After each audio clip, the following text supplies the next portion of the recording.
आज मैं पाकिस्तान में पहली दफा गोभी के कोफ्ते की रेसिपी लेके आया हूं। जैसे कुछ दिन पहले मैंने दाल के कोफ्ते लाए थे, लोगों ने बहुत पसंद किया और लाखों लोगों ने इस वीडियो को देखा। तो आज आपके लिए स्पेशल मैं गोभी के कोफ्ते लेके आया हूं। बहुत ही आसान रेसिपी है, बहुत ही इजी। इसके कोफ्ते तो टेस्टी होंगे ही, इसकी जो ग्रेवी है वो इससे भी ज्यादा मजेदार होगी। चलें जी, बिस्मिल्लाहिर्रहमानिर्रहीम। सबसे पहले हो रहा है बात, खूबसूरत सा आपने गोभी का फूल लेना है, उसको आपने अच्छे से धो लेना है। उसके बाद आपने उसको ग्रेट कर लेना है, कद्दूकश कर लेना है। तो बहुत आसानी से ये देखिए बिल्कुल बारीक बारीक हो जाएगा। तो हमें तकरीबन 1 कप के करीब ये ग्रेटेड गोभी चाहिए। ठीक हो गया। अब इस गोभी के अंदर कुछ पानी होगा तो आपने इसको दबा देना है, इसका पानी निकाल देना है। तो ये देखिए बहुत ही आसानी से इसका पानी निकल जाएगा। चलें जी, पानी को साइड पे कर देते हैं।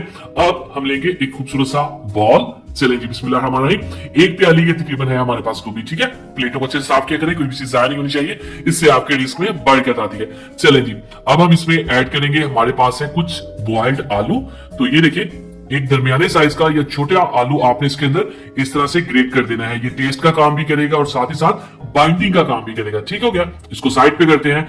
अब इसके अंदर जाएगा प्याज। ठीक है, तो तकरीबन 2 टेबलस्पून बारीक कटा हुआ आपने इसमें प्याज ऐड कर देना है। हरी मिर्चें ऐड कर देंगे। कोफ्तों के अंदर कंप्लीट मसाले जाते हैं। ठीक है, तो देखिएगा हरी मिर्चें तकरीबन 2 से 3 थी। ये हमारे पास अदरक लहसुन का पेस्ट जस्ट 1 टीस्पून, क्योंकि सामान काफी कम है तो इतना काफी होगा। हरा धनिया ऐड कर देंगे 2 से 3 टेबल स्पून, अच्छे से धो के फिर काटा करें इसको। और अब हम इसके अंदर 1 टीस्पून नमक ऐड कर देंगे, 1 टीस्पून कुटी हुई लाल मिर्च या लाल मिर्च का पाउडर ऐड कर देंगे। ये है जीरा, 1/2 टीस्पून काफी होगा इसके अंदर। और ये है हमारे पास खुश धनिया पाउडर 1 टेबल स्पून। चले जी, अब आपने क्या करना है, इसके अंदर बेसन ऐड कर देना है तकरीबन 4 टेबल स्पून के करीब। बेसन टेस्ट का काम भी करेगा और बाइंडिंग का काम भी करेगा। ठीक होगा।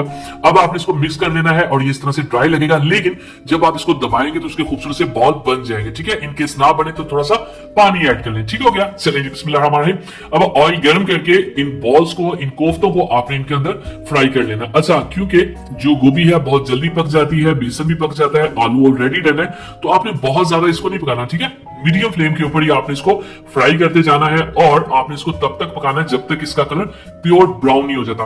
अच्छा, मैं आपको बताऊं, कोफ्तों में और बाकी रेसिपीज में एक फर्क होता है। कोफ्ते की जो ग्रेवी होती है ना, जो कड़ी होती है, जो मसाला होता है, वो बहुत ही स्मूथ होता है। लेकिन बाकी जो हमारी डिशेस है उसमें जैसा भी वो चल जाता है। तो आपने इसकी जो ग्रेवी मैं बनाऊंगा ना, वो बहुत ध्यान से आपने देखना है। ठीक है, देखिए ये गोल्डन हो चुके हैं। अब इनको निकाल लेते हैं। ब्राउन ही करना आपने। ठीक है, गोल्डन ही निकालना, वरना ये बाद में खुल सकते हैं। ठीक हो गया। चलिए जी, बिस्मिल्लाहिर्रहमानिर्रहीम। अब आपने एक प्यारी सी खूबसूरत सी कढ़ाई लेंगे, 1/2 कप कुकिंग ऑयल का लेंगे। जब अच्छे से गर्म हो जाएगा तब इसके अंदर हम प्याज लेंगे। एक बड़े साइज का मैंने प्याज लिया है, किसी भी तरह से काट ले, कोई प्रॉब्लम नहीं है। और अब हम इसको पकाएंगे। ये लीजिए, ब्राउन नहीं करना, जस्ट जब ये हल्का सा गोल्डन होना शुरू हो जाए तभी इसके अंदर 1 टेबल स्पून अदरक लहसुन का पेस्ट ऐड कर देंगे। आपको पता होगा, लहसुन के पेस्ट को 2 से 3 मिनट देने के बाद टमाटर ऐड कर देंगे। चलिए जी, जैसे मर्जी कटिंग करने, कोई प्रॉब्लम नहीं, क्योंकि हम इसको ग्राइंड करने वाले हैं। ठीक है, चलिए जी, अब कुछ मसाले ऐड कर देते हैं। इसमें ड्राई मसाले जाएंगे। तो सबसे पहले बिस्मिल्लाहिर्रहमानिर्रहीम, यहाँ पे मैं ऐड करूंगा लाल मिर्च का पाउडर 1 टीस्पून काफी होगा। ठीक है, और नमक भी इसमें 1 टीस्पून ही हम ऐड करेंगे। ठीक हो गया। अगली चीज इसमें जाएगी 1/2 टीस्पून हल्दी, 3 बेसिक्स मसाले, बाकी भी यहीं पे ऐड कर देंगे। जीरा 1/2 टीस्पून ऐड कर देंगे। और ये है मिक्स गरम मसाला, ये भी 1/2 टीस्पून जाएगा। 1 टेबल स्पून कुछ धनिया पाउडर ऐड कर देंगे।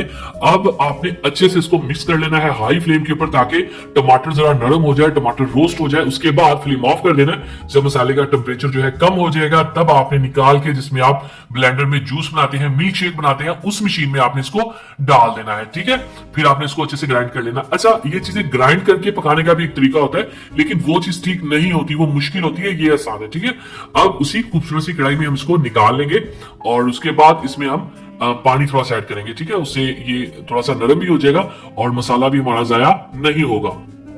चलें जी, अब यहाँ पे हम फ्लेम को हाई कर देंगे और इस मसाले को अच्छे से हम यहाँ पे भुनेंगे, पकाएंगे। तो ये देखिए आप, माशाल्लाह से बहुत ही स्मूथ सी आपको ग्रेवी यहाँ पे मिलेगी। ठीक हो गया। अब जैसे ही इसको थोड़ा सा टेम्परेचर हाई हो जाएगा, तब इसके अंदर एक छोटी सी प्याली हम दही की ऐड कर देंगे, जिसको हमने अच्छे से फेंट लिया था। ना फेंटे तो क्या होता है, दही की फुटियां सी बन जाती है, जो कवर करनी मुश्किल हो जाती है। चले जी, अब हम इसको पकाएंगे। जैसे ही ऑयल सेपरेट होगा, 2 से 3 छोटी इलायची जरूर ऐड करिएगा इसके अंदर। अब हम क्या करेंगे, हमारे पास है यहाँ पे हरी मिर्चें। ठीक है, हरी मिर्चें इसमें ऐड करेंगे, थोड़ी सी मोटी कटी हुई, बिल्कुल फ्रेश। और ये कोफ्ते, अच्छा इन कोफ्तों को इस करी में ऐड करके, इस ग्रेवी में ऐड करके आपने ज्यादा पकाना नहीं है, ठीक है। ये जरा नरम होते हैं तो ये इसमें मिक्स हो सकते हैं, बिल्कुल एंड पे आपने डालने हैं, एक दफा मिक्स करना है, ये देखिए आप, और फ्लेम ऑफ कर देना। अब हम इसको सर्व करेंगे, मैं आपको बताता हूं आपने सर्व कैसे करना है। चलें जी, बिस्मिल्लाहिर्रहमानिर्रहीम। तो माशाअल्लाह अल्हम्दुलिल्लाह, देखिए जी मेरे अल्लाह की शान, उसकी रहमतें नेमतें और बढ़ते जो उसने हमारे हाथों में, हमारे खानों में। तो मेरे प्यारे दोस्तों, दाल के कोफ्ते लेने हैं, वो भी मेरे चैनल पे मौजूद है। चिकन के कोफ्ते चाहिए आपको, बीफ के कोफ्ते चाहिए, हर तरह के कोफ्तों की रेसिपी आपको मेरे चैनल पे मिल जाएगी। इसके अलावा चिकन बिरयानी रेसिपी के लिए, चिकन कोरमा रेसिपी के लिए, चिकन पुलाव रेसिपीज के लिए, यमी एंड टेस्टी रेसिपीज के लिए, ब्रेकफास्ट रेसिपीज के लिए और हर तरह की दाल की रेसिपी के लिए हमारे चैनल के वीडियो सेक्शन में जाइए। अगली वीडियो तक अल्लाह हाफिज।